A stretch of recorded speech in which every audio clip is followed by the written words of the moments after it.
This is how the film My Neighbor Totoro helps you stop compulsively checking your phone and shifts your focus on the things in life that actually matter, making life feel so much fuller.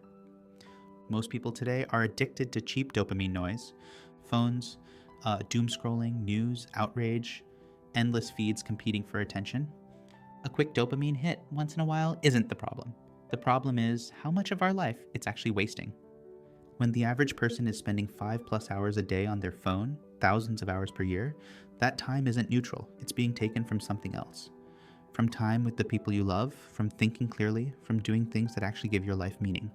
It's no wonder you pick your head up after hours of scrolling and feel completely empty. That's what makes My Neighbor Totoro so interesting. Not because it tells you to be mindful, but because it shows you what life feels like when the noise is gone. Totoro's lesson is embedded directly into how the movie is made.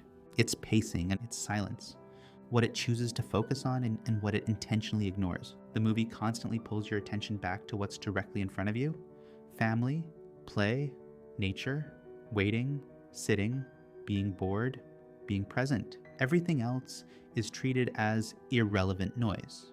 And that's not accidental. If you've seen this movie before, you probably recognize the feeling it gives you. That warm, wholesome, nostalgic calm that washes over you while watching it. What's important to realize is this: that feeling doesn't come from the movie itself. It comes from how little stimulation is competing for your attention. That same feeling is available in ordinary life, but only if scrolling is replaced with something real. The story helps reinforce this in a few subtle but powerful ways. And spoilers ahead if you haven't seen it yet.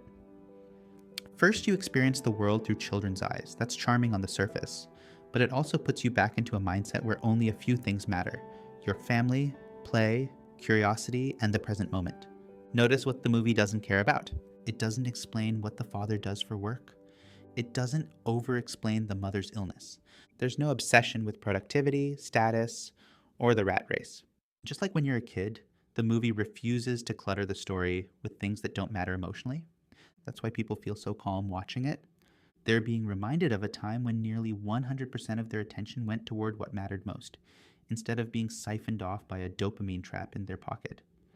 There's also a brief existential threat in the story: the fear that one or two of the most important people in your life might be gone. What's striking is how hard that moment hits. Harder than most action movies. Harder than apocalyptic suspense films. Harder than any doom-scrolling outrage headline. Why? Because it cuts through all the fake urgency and confronts you with the only thing that actually matters: the few people you love most.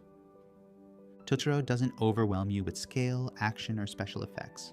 It overwhelms you with meaning. Visually, the movie reinforces this even more.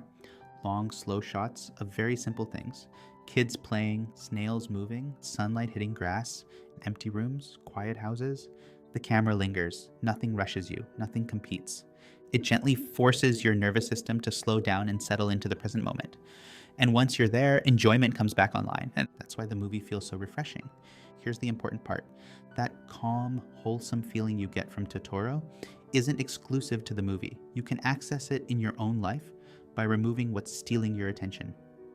Try this for just 14 days. Schedule at least 1 hour a day of screenless time with someone you care about. Cook together, do a puzzle, build something, decorate your space, walk, sit, talk. Or do what I did. I deleted every social media app from my phone for 14 days and kept my phone in a different room for most of the day.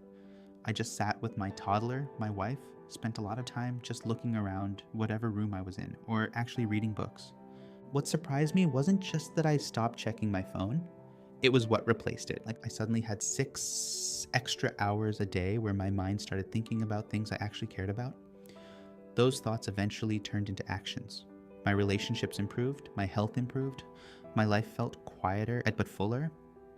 Totoro doesn't teach discipline. It removes the pressure to escape the moment. And once the noise fades, you don't need willpower to enjoy life again. You can actually enjoy life on your terms, doing the things you love with the people you care about, not being robbed of your time and focused by dopamine traps.